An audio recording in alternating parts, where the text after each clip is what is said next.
Seperti yang kita tahu, Indonesia sampai tahun 1950-an telah menjalankan dua sistem pemerintahan yang berbeda, yaitu sistem presidensial dan sistem parlementer.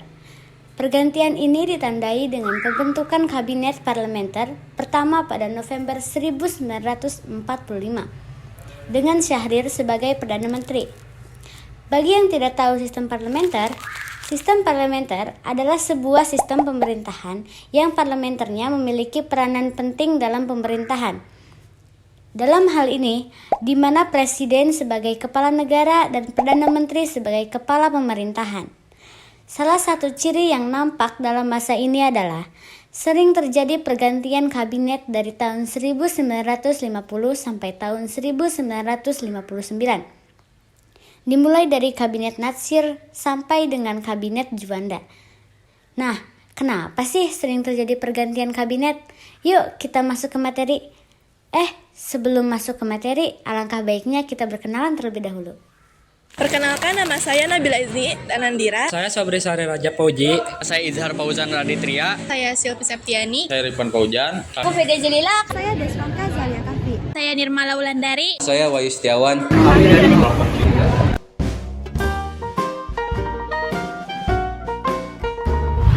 Kabinet pertama yang akan kita bahas adalah Kabinet Natsir. Kabinet ini dibentuk setelah bubarnya Republik Indonesia Serikat. Lebih tepatnya, kabinet ini terbentuk pada tanggal 6 September 1950 dengan ketuanya Muhammad Natsir dan wakilnya Sri Sultan Hamengkubuwono IX. Natsir sendiri bermaksud ingin menjadikan kabinetnya sebagai kabinet koalisasi, yaitu di mana beberapa partai bekerja sama dalam satu kabinet. Namun pada kenyataannya, Natsir yang berasal dari Partai Masyumi kesulitan dalam menempatkan orang-orang PNI di dalam kabinetnya. Sehingga pada akhirnya kabinet ini tidak lagi melibatkan PNI dan menyebabkan PNI menjadi oposisi bersama PKI dan Merba. Oh ya, bagi yang belum tahu, oposisi dalam ilmu politik adalah partai yang memiliki kebijakan atau pendirian yang bertentangan dengan kebijakan pemerintahan. Adapun program Kabinet Natsir diantaranya yaitu 1. Menciptakan rasa aman masyarakat. 2. Mempersiapkan dan menyelenggarakan pemilihan umum untuk Dewan Konstituante. 3. Menyempurnakan susunan pemerintahan dengan segera. 4. Menyempurnakan organisasi angkatan perang. 5. Mengembangkan dan memperkuat ekonomi rakyat. 6. Menyelesaikan permasalahan Irian Barat. Dalam menjalankan tugasnya, Kabinet Natsir telah mencapai beberapa keberhasilan. Di antaranya, 1. Mengubah sistem kolonial menjadi sistem ekonomi nasional. 2. Menetapkan prinsip bebas aktif dalam kebijakan politik luar negeri. 3. Indonesia berhasil masuk menjadi anggota PBB. Namun pada masa kabinet ini juga terjadi banyaknya pemberontakan di berbagai daerah seperti DITI, Andi Aziz, Gerakan APRA, dan lain sebagainya. Sehingga Kabinet Natsir ini mendapat banyak kritikan. Kabinet Natsir ini dihadapkan dengan mosi Hadikusumo dari PNI yang menuntut agar pemerintah mencabut peraturan pemerintah nomor 39 tahun 1950 tentang pemilihan anggota lembaga perwakilan daerah. Tuntutan ini mendapat dukungan yang besar sehingga pada akhirnya hubungan antar parlemen dan kabinet tidak berjalan lancar. Dan Natsir pun menyerahkan mandatnya pada Presiden Soekarno pada 21 Maret 1951. Jatuhnya Kabinet Natsir mengakibatkan Soekarno mengadakan pembicaraan bersama para partai yang lain yang kemudian menghasilkan Kabinet Sukiman pada tanggal 26 April tahun 1951. Berbeda dengan kabinet sebelumnya, Kabinet Sukiman berhasil melibatkan PNI di dalamnya. Sehingga Kabinet Sukiman mendapatkan dukungan yang besar dari kedua partai, yaitu Partai Masyumi dan juga Partai PNI. Adapun program kerja Kabinet Sukiman, di antaranya yang pertama, menjamin keamanan dan ketentraman negara. Yang kedua, berusaha memakmurkan rakyat dan memperbarui hukum agraria sesuai dengan kepentingan petani. Yang ketiga, mempercepat persiapan untuk pelaksanaan pemilihan umum.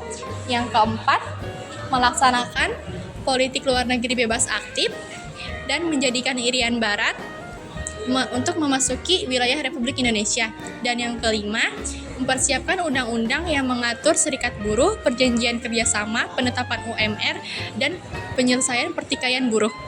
Adapun keberhasilan Kabinet Sukiman yaitu memajukan perusahaan kecil, memperhatikan kaum buruh dengan menggagas standarisasi upah minimum, dan memperluas akses pendidikan. Namun kedua partai tersebut berusaha merealisasikan programnya masing-masing. Hal inilah yang menjadi benih keretakan pada Kabinet Sukiman. Contohnya, Muhammad Yamin membebaskan 950 orang tahanan SOB tanpa persetujuan Perdana Menteri dan anggota lainnya. Lalu kondisi Kabinet Sukiman semakin terguncang ketika muncul mosi tidak percaya dari Sunarjo. Mosi ini berkaitan dengan perjanjian bantuan ekonomi dan persenjataan atau MSA antara Menteri Luar Negeri Ahmad Subajo dengan Menlu Kostrad. Perjanjian ini membuat banyak orang menafsirkan bahwa Indonesia telah bergabung dengan blok barat, yang mana hal ini bertentangan dengan kebijakan politik luar negeri Indonesia yaitu bebas aktif. Kemudian, mosi ini disusul oleh tuntutan PNI supaya kabinet mengembalikan mandatnya kepada presiden. Akhirnya, Sukiman pun mengembalikan mandatnya kepada presiden pada tanggal 23 Februari tahun 1952. Setelah bubarnya Kabinet Sukiman, Soekarno memberikan mandatnya kepada golongan moderat dari PNI sehingga terbentuknya Kabinet Wilopo pada tanggal 30 Maret tahun 1952 yang diketuai oleh Mr. Wilopo dan wakilnya yaitu Prawoto Mangku Sasmito. Kabinet ini menjadi Kabinet Zeken. Apa sih Kabinet Zeken itu? Kabinet Zeken adalah kabinet yang berisikan jajaran tokoh yang ahli di bidangnya masing-masing. Kabinet ini juga mendapat banyak dukungan, yaitu dengan masuknya PSI dan PSI dalam pemerintah. Adapun program-program kerjanya yaitu yang pertama, organisasi negara.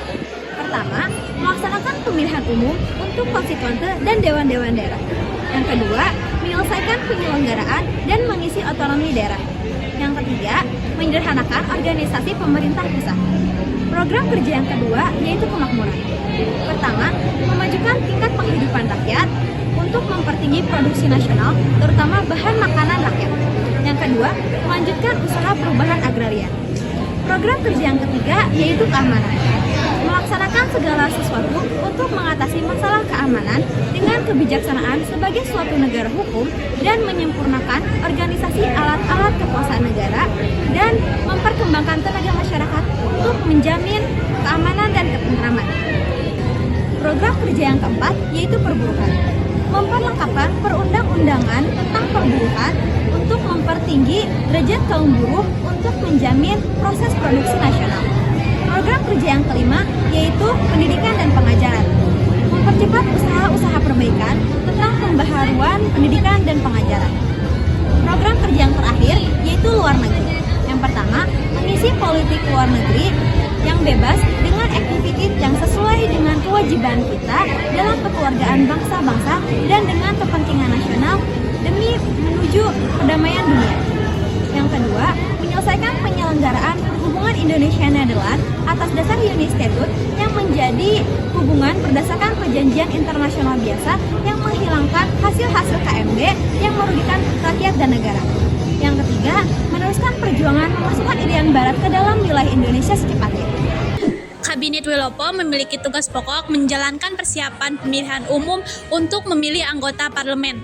Adapun beberapa keberhasilan yang diraih oleh Kabinet Wilopo diantaranya yaitu yang pertama, membuat dan mengesahkan undang-undang tentang pemilihan umum, dan yang kedua yaitu pembatasan impor, yakni di mana Wilopo menaikkan pajak terhadap barang-barang non-esensial dan mewajibkan kepada para importer untuk membayar uang muka sebanyak 40%. Namun sayangnya, sebelum pemilihan umum ini dilakukan, Kabinet Wilopo harus segera menyerahkan kembali jabatannya.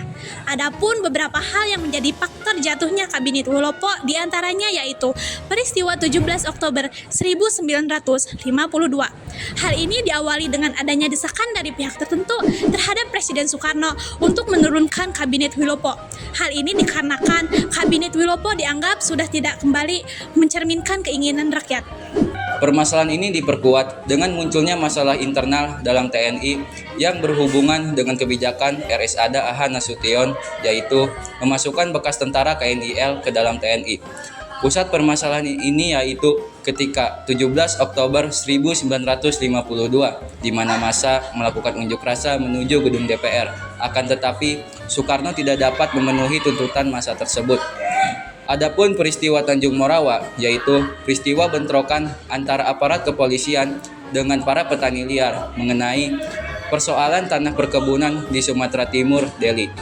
Setelah peristiwa tersebut, muncullah mosi tidak percaya dari Serikat Tani Indonesia terhadap Kabinet Wilopo, sehingga Wilopo harus mengembalikan mandatnya kepada Presiden pada tanggal 2 Juni 1953. Nah, dari penjelasan tadi, dapat disimpulkan bahwa ketiga kabinet memiliki program yang tujuannya sama, yaitu tentang masalah keamanan, kemakmuran, dan masalah Irian Barat. Meskipun begitu, setiap partai memiliki kepentingan yang berbeda-beda loh guys. Hal ini yang menyebabkan sering terjadi pergantian kabinet kala itu. Nah, menurut kalian, kabinet mana nih yang pemerintahannya paling profesional? Mungkin segitu saja yang dapat kami sampaikan pada video kali ini. Jika ada kekurangan dalam cara kami menjelaskan, kami mohon maaf yang sebesar-besarnya. See you guys!